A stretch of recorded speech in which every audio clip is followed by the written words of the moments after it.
Hi, everyone. I just want to welcome you to Webinar Wednesday. My name is Carol Ashburn. I'm the Director of Marketing here at Prophesy. And I really want to just thank you for so many of you registering for the webinar and taking time out of your busy day to visit with us and learn more about what's new in your Prophesy dispatch software. What Kevin will be covering today are some new things that we've got new to the product, and also some things that have been added to the product that you may not realize are there, that we are lesser used or lesser known about features that we've added.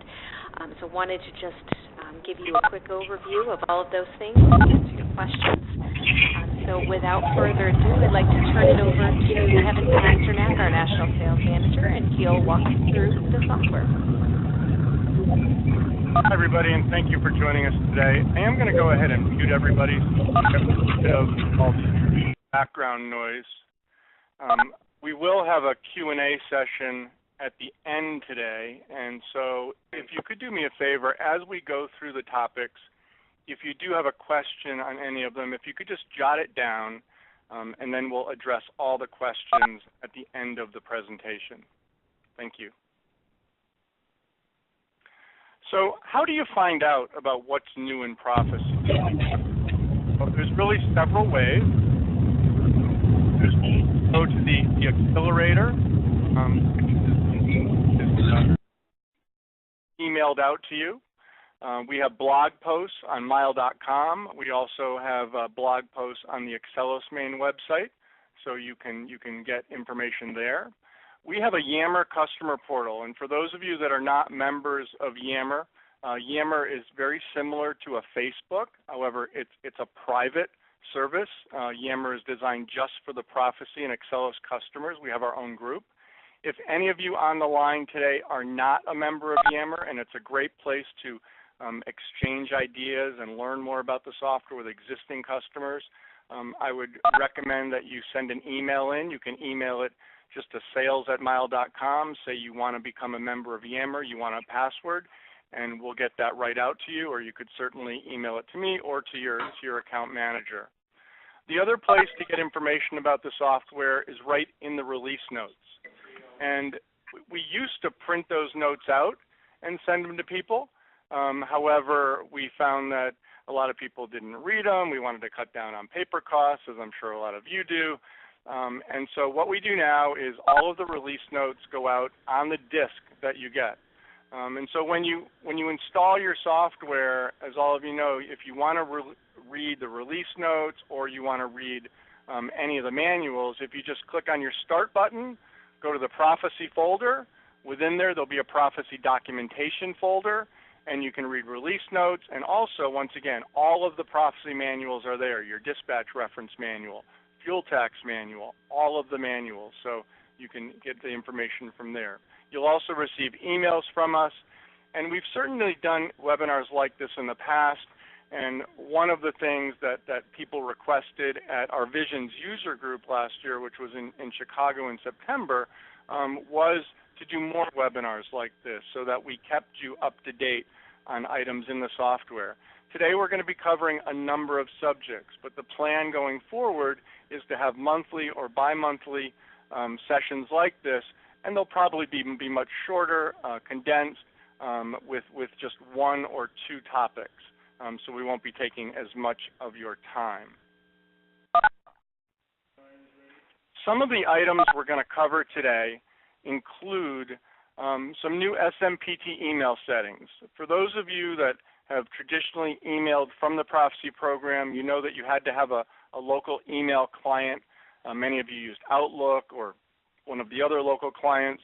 Some of you may have experienced problems with Outlook as you upgraded to a more current version of Office, and your email stopped working.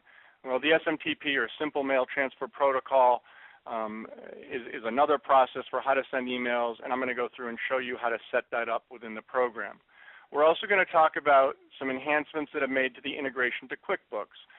That's both with pulling data out of QuickBooks, but it's also with sending data over to QuickBooks, once again, based on requests that customers have made for sending additional information into QuickBooks. Customer-specific invoices. how to set up a customer so when you print an invoice for that customer, it prints on an invoice that you only want to use for that customer as opposed to your invoices that you use for the rest of your customers. A couple of items within settlements that we find have benefited some customers. We'll take a look at those. We're going to talk about fuel surcharges and how to set up a fuel surcharge and how to automate that process by using the indexes that you can bring into the program. We're going to talk about a new status that's been added to the program called pre-assignment and how that's used, both on the asset side and how a broker would use that status and what it was designed for. Team functionality. Many of you run teams. For those of you that do run teams, you know that within the Prophesy software historically, there wasn't any formal team support, meaning associating drivers and calculating ETAs based on teams and calculating pay for a team versus a single. So we're going to go through and look at some of the recent enhancements that have been put in the program related to team functionality. Going to look at some ways to integrate the load scheduler and the dispatch board as well. COI requests on the brokerage side, certificate of insurance requests, generating and sending those from the program, how to set them up, how to send them, and where you can send them from in the program. Modifying a posted invoice. As many of you know that have had to modify an invoice in the past, you know that you had to modify that invoice within the dispatch program, and then you had to go into QuickBooks and make the adjustment in QuickBooks as well. Excuse me, an enhancement was made late last year that allows you to do modify the invoice within dispatch and also modify the data that's over in QuickBooks, so we'll go through that. I'm going to talk briefly about our SaferWatch integration. That's an optional add-on. I'm also going to talk about our new Rand McNally mobile.com interface. We're not going to demonstrate that. We're going to talk about the new OmniTrax / Qualcomm interface, totally rewritten, a little bit about SkyTrack Mobile, and DriveAxle, which is a mobile document imaging product. So we'll talk about that. So clearly that's a lot of information to go through. Once again, I'm not going to take questions as I go through the items.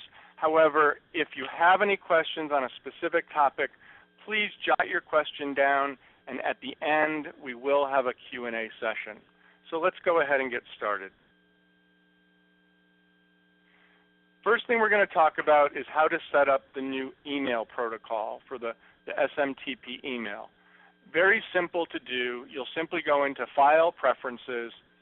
You'll come into the System Defaults tab, and the email settings is in your lower right-hand corner. Now, there's always been the ability within the program to set up what default information you would like to email to a driver, assuming you're emailing or texting information to a driver. None of that's changed. You can still set up your default load information. You can set up default goods information. You can set up information you want to send about the assignment to the driver. But this SMTP tab is new. And this is where you activate this email protocol. You would simply check off SMTP. If you require credentials, you'll check that off. And some of you may have to involve your IT person, whether it's somebody you have in-house or an outside IT person, to set this up if you're not familiar with these settings. If you're using a mail system like Google or Yahoo or one of those, if you simply go in and Google SMTP settings Gmail, SMTP settings, it's now called Outlook Mail or Hotmail or Yahoo, you should be able to find all of these settings online. So you'll set up, if you do have a server, what the encryption is. You'll set up the server address, the port that should be used. I suggest when you set it up that you have every email you send out get BCC'd to one of your internal people. That way you'll have a record of that email, when it was sent, and that it was sent successfully. You can go ahead and apply all of these settings to all users if you want to. So that's part of the setup. To complete the setup, you'll simply go to Maintain Users. You'll notice a new column has been added here called Email. We'll go into My Settings. So I can set up my specific email address. I am on a system that does require a password, so I've entered the password. You'll also notice that I'm BCCing this. And then there's another section that's been added here, which is for your signature. Once again, in the past, there was no ability to automatically add a signature to an email. This is text only at this point. You can't add a logo, but when you send an email, it will now automatically put your signature in there. So let's go ahead and take a look at how this would be used, at least in one area of the program. I'm going to go into document imaging. I'm in invoice 1941. Let's say the customer called me and they wanted me to email them the bill of lading. Well, I can simply click email just like I would before. One change you're seeing here is it's automatically filling in my signature as we just discussed. I can type in whatever information I want. I'll hit send. And now instead of seeing the pop-up come up, where if you had used Outlook in the past or if you're currently using Outlook, you're not going to see the pop-up. That email has been sent out. It's been BCC'd to me in my email, and you can go on with doing what you were doing. Less steps, simpler, cleaner, very easy to set up. The next topic I want to talk about is integration with QuickBooks. And we're going to talk once again about bringing data back from QuickBooks, what we can bring back, and we're also going to talk about additional data that we can send to QuickBooks. So we're going to go into accounting. We're going to go to our QuickBooks export and select our company. And I'm simply going to come down here to the right-hand side where it says settings and select that. Now, many of you have been using the software for quite some time. You may have never gone into this screen. This information may have been set up by the trainer you worked with originally. You may have gone in here with one of our support people, but certainly it's not a portion of the program that you would normally go into. What's been changed in here is on the left-hand side where it says Import from QuickBooks Options. So now I can bring back AR balances from QuickBooks. Why is that important? Well, maybe I want to compare the AR balance to the credit limit. Credit limits have been added to the system. So I can get a warning that a customer is going to exceed a credit limit if I'm booking a load. I can prevent a load from being booked if I'm going to exceed a credit limit. Or maybe I want to have a supervisor override required if it's going to override a credit limit. So you can also bring back credit limits if you have those set up in QuickBooks. If you don't have them set up in QuickBooks, you can set up your credit limits right in the customer master file in Dispatch.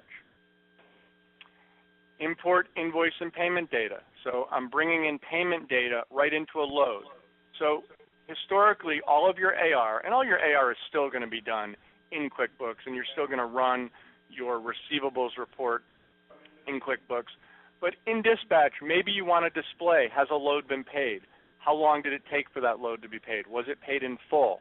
If you're a brokerage operation or you broker loads, well, or you're searching for a load, a backhaul, you bring up a backhaul search, you go to a load, you click on it. Well, now you can see how long it took somebody to pay you for that load. That may have been a load that you got, off of one of the posting sites. So that information can be extremely valuable to your operations people. Once again, they don't need any access to QuickBooks. It's going to display right in Dispatch, and we'll take a look at how that displays in a minute as well. We can also set up how many days back we want to go. For auto-refreshing, how often do we want to auto-refresh? I've got it set on 1 day. For AP, we can bring that information back too as well. Most people that I see that set up bringing AP back are brokers. They want to bring back payments they've made to motor carriers. So if a carrier calls into operations and is looking for payment on a particular invoice, a dispatcher, as long as the carrier knows the load number, can go to that load number, find it, and that payment information will be displayed. So it doesn't have to go to accounting. Somebody doesn't have to look that up in QuickBooks. And once again, we'll take a look at that as well. So that's an option. If you want to bring back payments to brokers, owner-operators, and lease drivers, you can do that as well. The other has to do with sending information over to QuickBooks. Requests were made. We always sent weight to QuickBooks. We didn't send tons. For those of you that or charging by the ton, you wanted to see tons in QuickBooks. Well, you now have an option to send tons. You would check this off. That would pass tons over to QuickBooks. The detail that went to QuickBooks. We're not trying to make this so that you're actually going to generate your invoices out of QuickBooks, but some people ask for additional information to go into the memo fields or the description fields in a QuickBooks invoice, where you would drill in an AR report, you drill into it, you see it. So historically, we always sent the load number. Well, if you want to send origin destination information, bill of lading, shipper reference, charge descriptions, you can send all that now. Once again, you would check off what you want to send, and that would go over. This is something that it's done in the setup. You're not changing these things dynamically. It's a one-time change. And then as far as your AP bill options as well, you can include additional information as well. Once again, one-time setup, and you're all set with this. So let's take a look at a couple of loads that have this information showing. So I'm just going to search on a load. I'm going to go to load 8597, and we'll just click right there.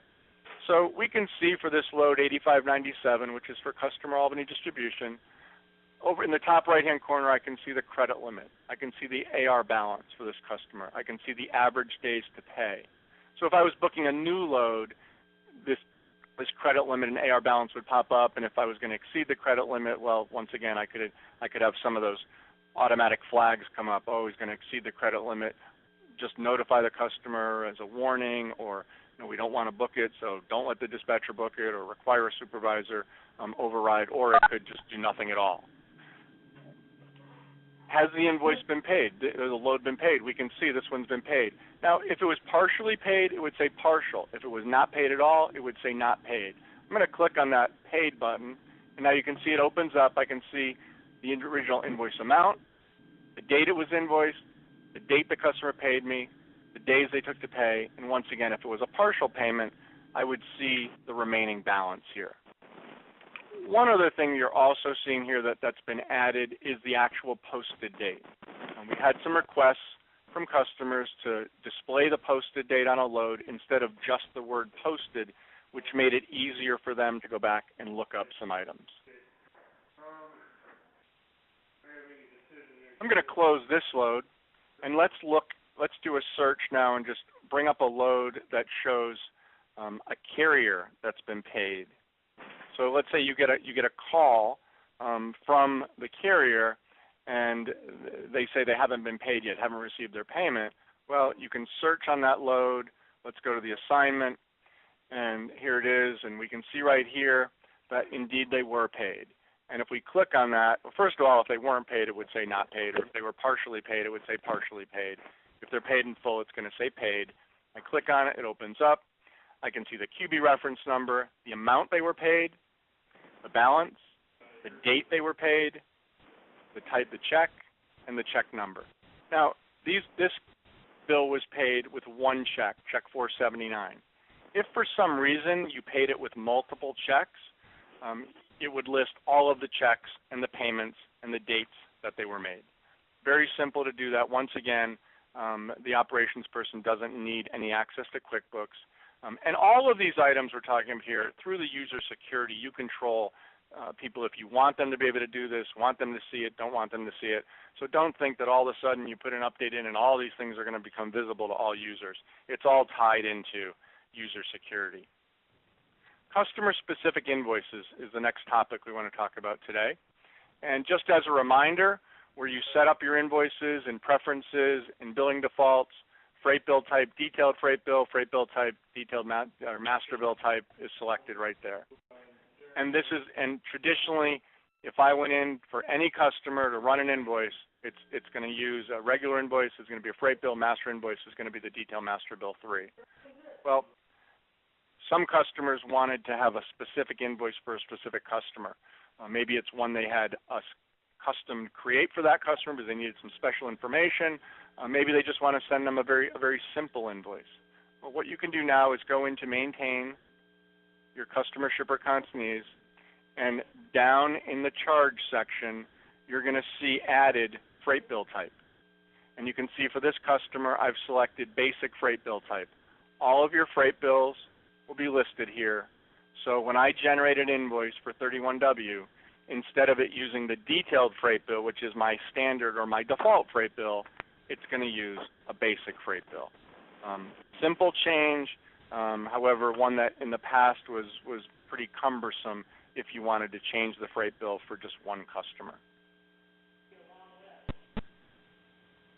The next item on our list today has to do with settlements and simplifying a few things in settlements and giving you some more options in settlements. So I'm just going to go to accounting, and I'm going to go to the settlement profile.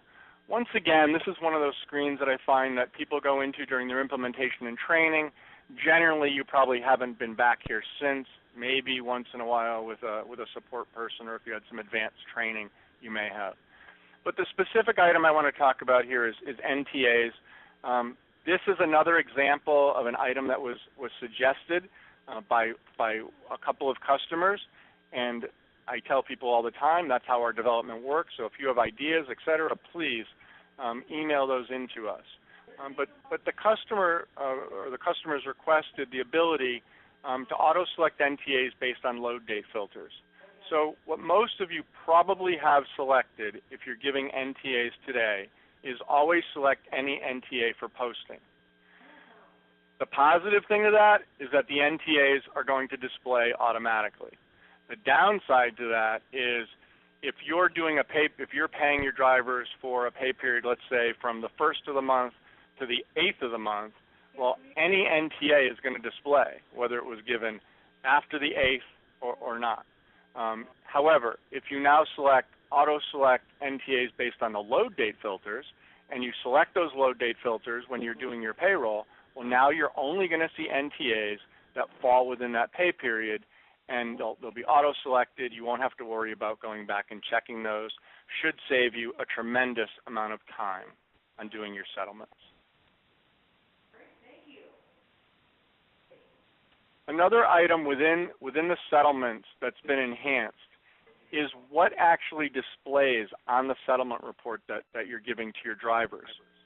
So let's take a look at how you would do that. I'm just going to select this one load. I'm going to click on print, and we're going to go ahead and take a look at our report options.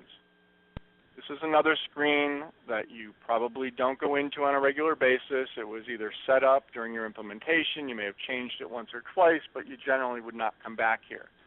Well, let's go through some of these fields and talk about what's been added. Some of the things that have always been there is stop detail for each load, either display or not to display duplicate points. How do you want to sort? Do you want to sort by load number, by ship date, by delivery date?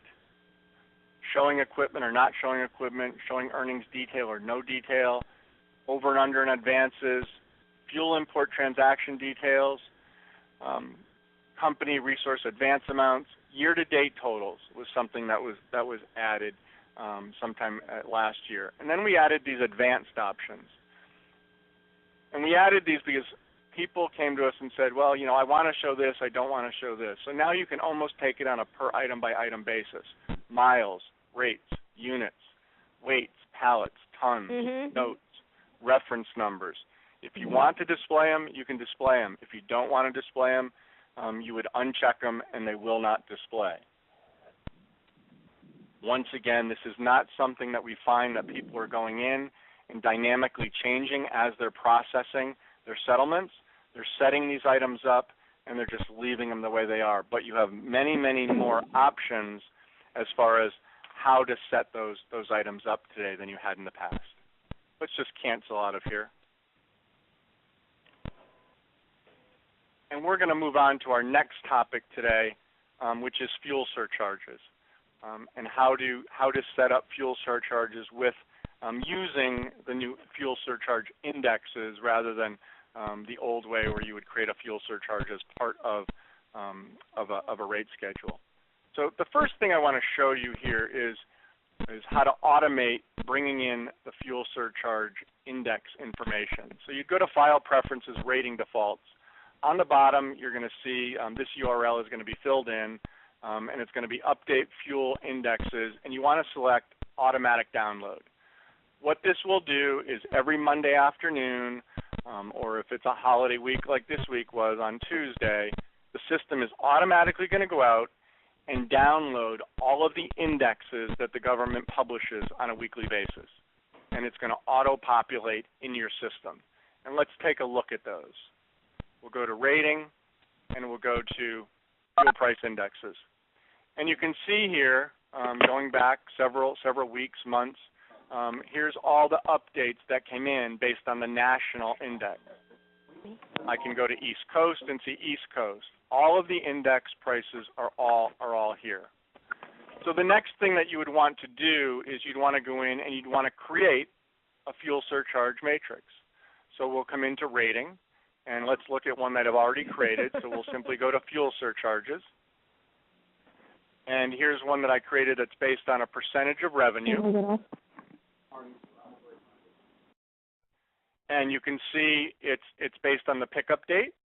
You do have some options there if you want to do it call date or drop date. It's a rate percent. It gets updated weekly, and its effective date is the third day. If you look in the lower left-hand corner, and this is another tip for those of you that may not have been using the system for a while, but there is micro help in the lower left. So it will always tell you if you're clicked on a specific field or in a specific screen. If there's some information that we think is going to help you out, we will put it there. So if I click here under effective day, notice the micro help down the bottom says choose the number of days into the update period the surcharge takes effect. For weekly periods, day 1 is Sunday. So if Sunday's day 1, Monday's day 2, Tuesday day 3. Once again, we find most customers that are updating weekly are updating on Tuesday, so I've got it set for the third day. I am using the national index, and this is a very simple matrix I've got set up. I'm saying up to $2.75 per gallon, there's no surcharge. From $2.75 to $3, it's 33%. From $3 to $3.25, it's 35%, and so on and so forth. You can add as much detail as you want to that. You simply right-click, you click Add Detail, and you can add as many detail lines as you want. You then simply go to a rate schedule and associate this fuel surcharge with that rate schedule. So let's just go into our rate schedules, and let's just look up one of these rate schedules. And you'll notice here under fuel surcharge 1, I've got the Albany distribution percentage. You'll also notice that you actually have the ability to associate 2 fuel surcharges with this rate schedule.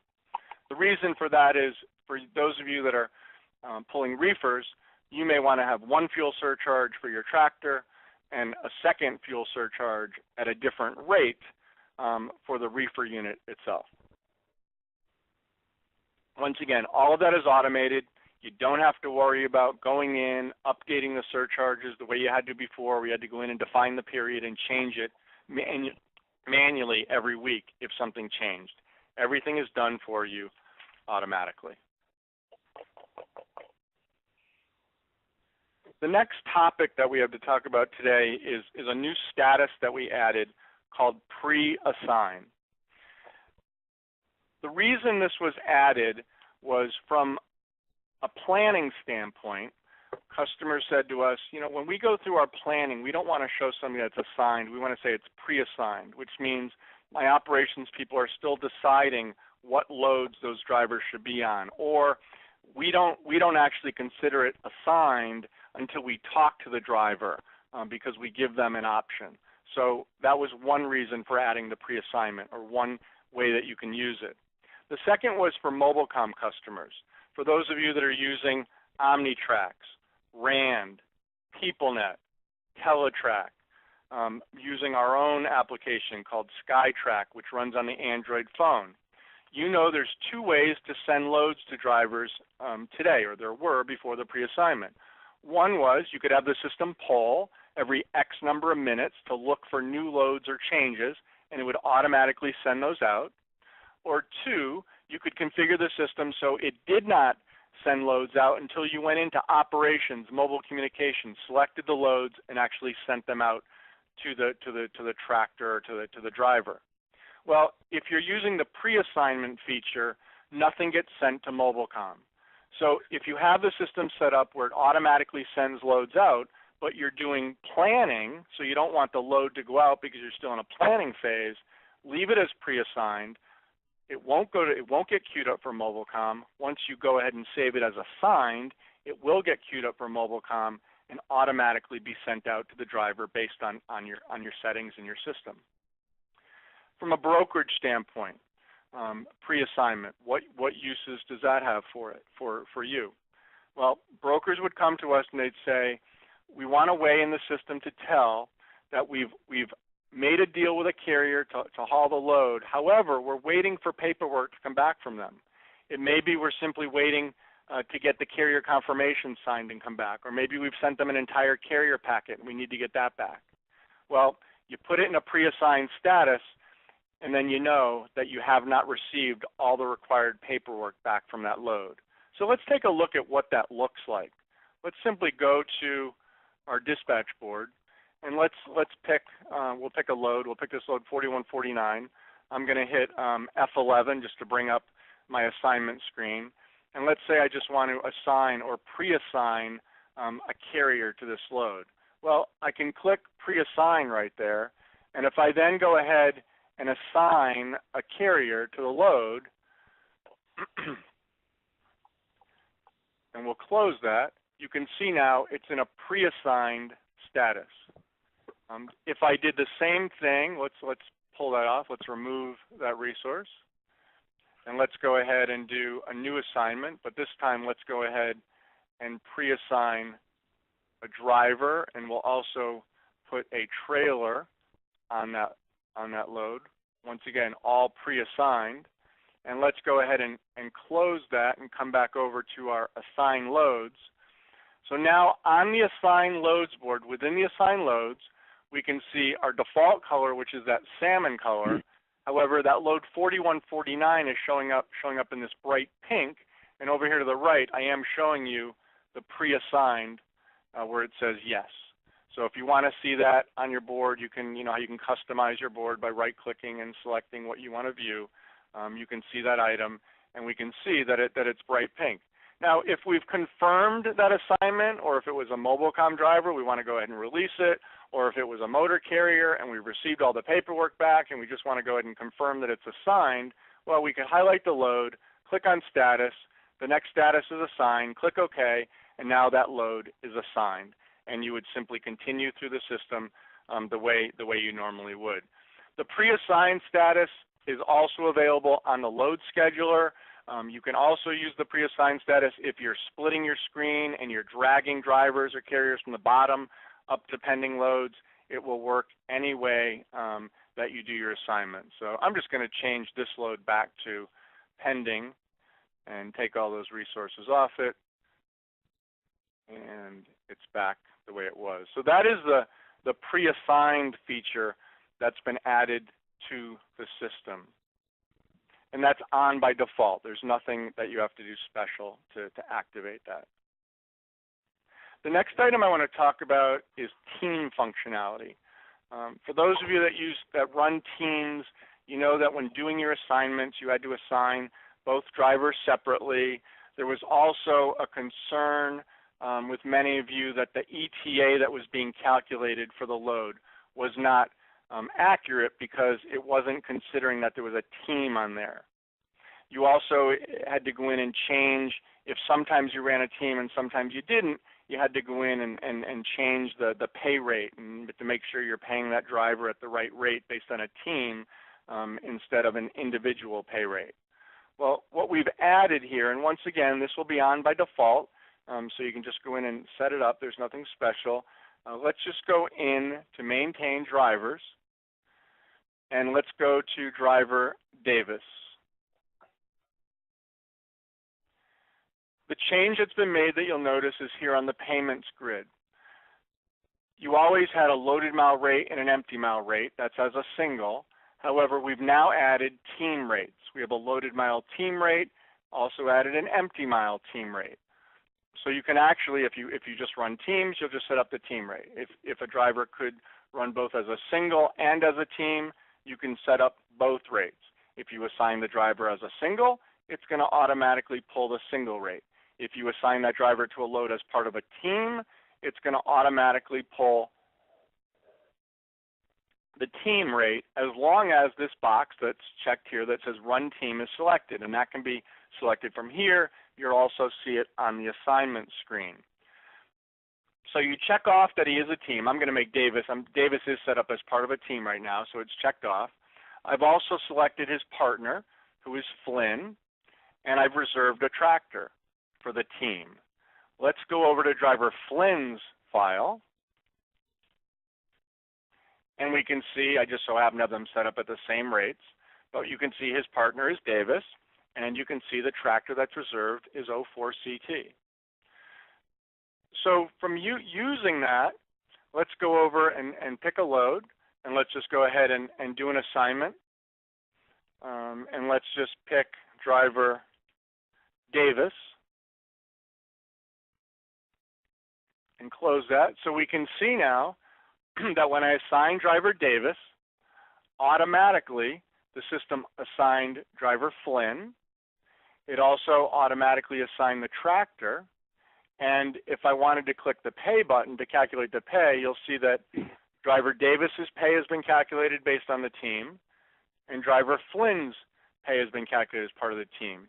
You also notice here's the pay as a team box that I talked about that was in the driver file and is also here on the assignment screen is checked off. As far as managing this load, you would do it the same way you normally would as a single or the same way that you're managing it today as a team.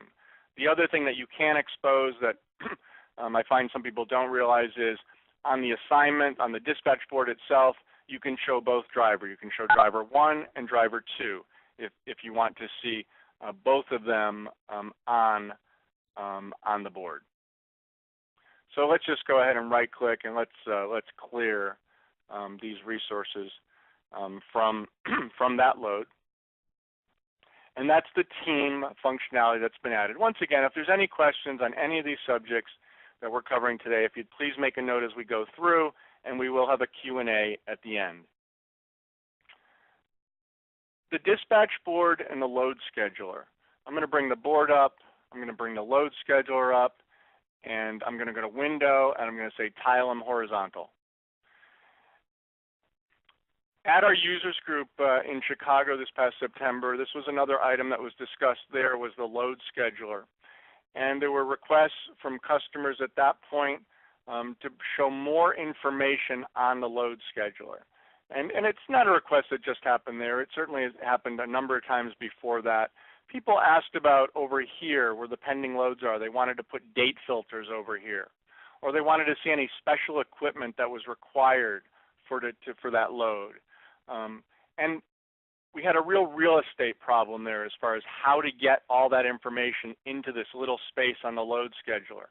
So what our developers did was they gave you the ability to go ahead and drag and drop from the dispatch board onto the load scheduler and vice versa. So I can come here and have my load schedule up top, and let's say I want to assign this load 4149 to a driver. I can simply click, drag, drop it on the driver I want to assign it to. Once again, if I want to pre-assign it, I can pre-assign it, as we talked about just a few minutes ago. I'm going to click OK to go ahead and assign it. It's going to confirm the assignment, and we'll come up here and scroll down, and now we can see that driver Peters is on load 6049, and now he's assigned to load 4149. If you change your mind, just like you would today, you can always right-click, change the status back to pending, say yes. They both refresh, and now we can see that load 4149 is back up here, and it's back down here on the dispatch board. The real advantage, once again, getting back here, is why we did this is on the dispatch board, obviously, you can display a lot more information. So if I wanted to show equipment type or some other information, you know that you can always right-click and go to Customize View, and then I can select what data I want to display in every view on the dispatch board, the pending load just being one of them. The other item that was done in the load schedule itself was the ability to print it. Once again, if you could just come up here, hit print, many people will print this out, take it home with them. They can see what assignments, who's assigned to what loads are pending. So if they get calls from drivers in off hours, they can go ahead and use that printout to do their assignments. Moving along from a brokerage standpoint, certificate of insurance requests, the ability to request a COI directly from the insurance carrier from the program. To set this up, you want to do two things. First, you want to go to Preferences, and you'll go to your system defaults, and you'll click on COI request text. By default, this would be blank. When you come in here the first time, you'll click Default Text. It'll set up the default text. If you want to change any of it, you can change any of it. If you want to change some of the verbiage, an email, a phone number, once again, all this information is being pulled as far as emails, phone, fax numbers, etc., from your default settings in the system. So then how do you actually use that? Well, you can go into a carrier file, and let's just pick one carrier here, and go into Insurance, Modify, and as long as you filled in a contact, an email, or a fax number, these buttons over here will be valid to request a COI. So if I want to email a COI request to AGT Insurance from right here, I can simply click Email, and it automatically fills in that email address. It tells them I'm requesting a cert for the carrier name, their MC number, fills in the verbiage, I hit Send, and once again it's going to use the email SMTP, and it's going to send it right out. If you have our optional eFax integration, you can click Fax, and you can send this out right through eFax. If you wanted to print it out instead of emailing or faxing, you could just go ahead and print out the request and then fax it manually if you wanted to. The other place where you can access the COI request from is if you're doing an assignment and you see that the insurance is in a warning state. So let's just go ahead to our assignment screen real quick. And here we can see the yellow X's, which are our warnings. So if we wanted to go ahead and send that COI, we could right-click and just say request the COI. It pulls that box, and go ahead and email it or fax it or print it out, and you're doing it from right there. You don't have to drill right into the carrier file to generate that COI.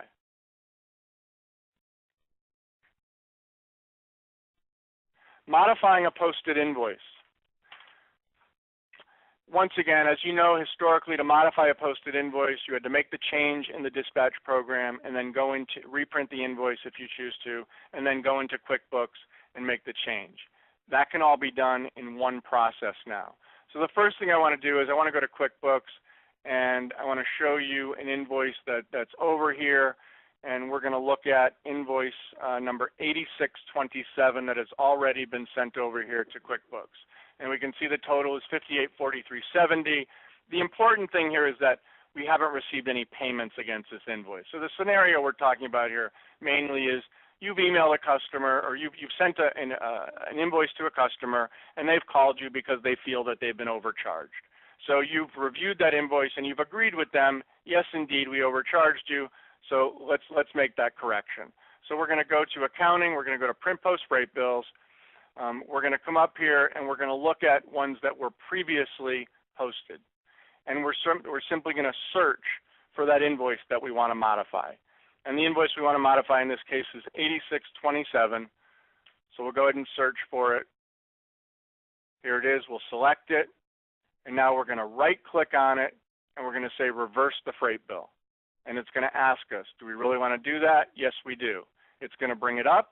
Now I can come in and make my change. So maybe we agreed to move this load for $1.50 a mile instead of that $1.65.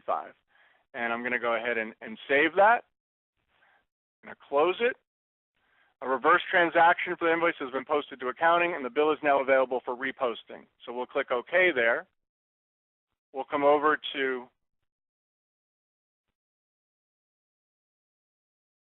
we're going to come over and we're going to refilter this, and we're going to filter it on eligible to post.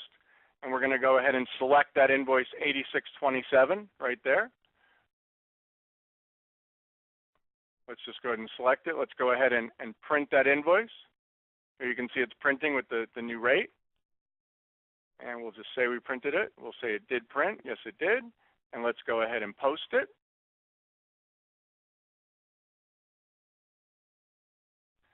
And we'll now run our integration over to QuickBooks.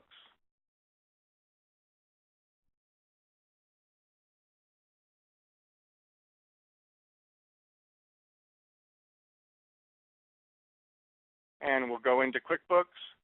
We'll go back to that customer, Albany. And now we can see there's actually two entries for invoice 8627. The first one is the invoice that's been voided out. So you retain that audit trail. We're not just going to make it disappear. The second one is the reposted one with the correct amount that that customer is going to pay you. So instead of having to do it in a two-step process the way you used to do it, you'll do it in a one-step process.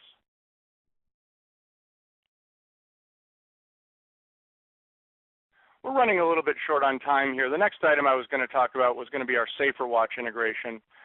We'll probably do a separate webinar on SaferWatch or with some other items as well, but SaferWatch is an integration which does all your carrier safety monitoring, management, ability to add a carrier automatically, and do all your due diligence from a brokerage side. But once again, we'll do a separate session on that. I do want to quickly mention we did an integration with Rand McNally over last summer. We've had a large number of customers that are using Rand McNally, have purchased the integration, have implemented the integration, and are extremely happy with not only the integration, but with the service that they're getting from Rand McNally Mobilecom system. Today, we do support all of the forms messaging along with free-form messaging. We will do an integration with their HOS module eventually, and there is, for those of you using Rand McNally that are on the line today, there's an enhancement that is coming out in the next 30 days for those using the navigation feature on Rand McNally, that when you send the load to the Rand McNally device, the points will go to the navigation as well, so the driver will not have to manually enter those points into navigation. So it'll simplify that process. With Omnitrax, company formerly known as Qualcomm, we totally rewrote our interface to Omnitrax in the second quarter of last year. For those of you that are still using the older integration, I would encourage you to get in touch with us to convert over to the new integration. The new integration is much more flexible. It uses the macros within Qualcomm. There are many standard macros that you can use. There are additional macros and functionality, drop and hook trailers, check call macros. Macros can be customized if you choose for an additional fee. The same is true with Rand McNally. On their forms, they can be customized. But it offers you a lot more features than you have today. Once again, I would encourage you to make the switch to the new integration with Qualcomm. The last item I want to talk about today is a mobile document imaging product that we interfaced to last year called DriveAxle. DriveAxle is an app that runs on either an Android or an iOS device, whether it's a phone or a tablet. You subscribe to DriveAxle through us. There's a minimal fee per month, and you also purchase our interface, so it is an add-on. Very simple to set up. You do need our document imaging module for DriveAxle to work, but to set it up, you would simply go to Preferences, go to Mobile Image Settings. You would enter the information that DriveAxle sends you for your account. You'll come over here to the DriveAxle tab, and you'll map the items that are coming in from DriveAxle to a specific document type within Dispatch. So a driver takes an image of a bill of lading on his iOS device or Android device. On the app, the driver would check off it's a bill of lading. He would enter the load number, hit send. That image gets sent directly to the DriveAxle server. That's kind of where the magic occurs, if you will, because that image will get dramatically cleaned up from what it looked like on the phone to what you eventually see coming into Dispatch. Dispatch will automatically reach out as quickly as every 5 minutes, and any images that are sitting on the DriveAxle server will come right into your Dispatch system. Those images will automatically be indexed onto the load and image type that you've specified, saving you not only from waiting for those documents to come back when the driver comes back, or maybe the driver goes into the truck stop and has them scanned or faxes them, but these are going to come back right away. They're going to be filed and indexed right in your Prophesy system.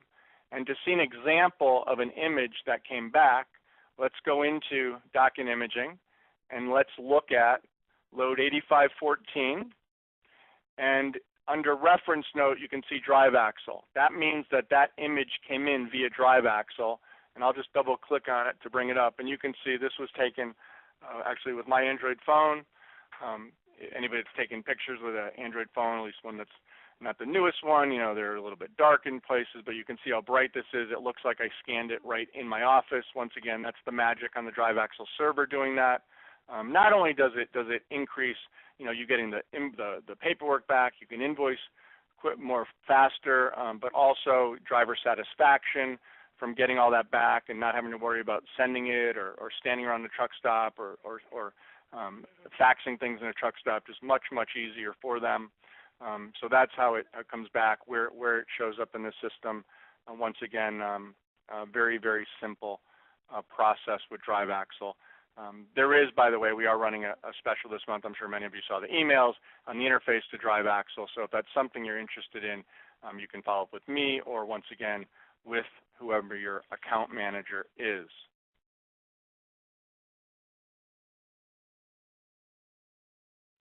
So what have we reviewed today? Actually, several items. We reviewed the email settings, integration with QuickBooks, both sending and receiving data, customer-specific invoices, some settlement enhancements, fuel surcharge enhancements, pre-assignment, team functionality, load scheduler dispatch board, certificate of insurance requests, modifying posted invoices, talked about the Safer Watch integration, Ram McNally, OmniTrax.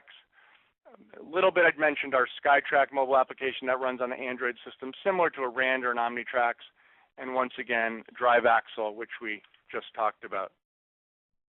If you're interested in learning more about this and you want to take a more in-depth dive, if you will, you can always sign up for advanced training with our implementation and training team. You can contact your account manager to learn more about that. Training is available here in Connecticut, web-based training. We go to your location, and that's customized to meet your needs. Also, if you want to jot down on your calendars, I know we had about 50 of 200 plus people at the Excelos Prophesy user group last year in Chicago. This year it is coming up in September, and it will be held in Denver, Colorado. We take the approach that it's like 100% training for the Prophesy customers. So it's a really intense training course on all different facets of the program. The other thing I would encourage you is, if there's anything I did not cover today that you would like to see covered in a future session, please send us an email, send me an email, and we'll be sure to cover that. I want to thank all of you for attending today's session. I want to thank you for your business, and if there's anything we can do for you, both in a training session in the future or something you'd like to see in the product, please be sure to contact us either by phone or email. Those of you that were asking for my email address, you're seeing it on the screen right now. Jot that down, shoot me your contact information with the subject of what we discussed, and either myself or somebody else will follow up with you. Once again, thank you for attending, and everybody have a fantastic day.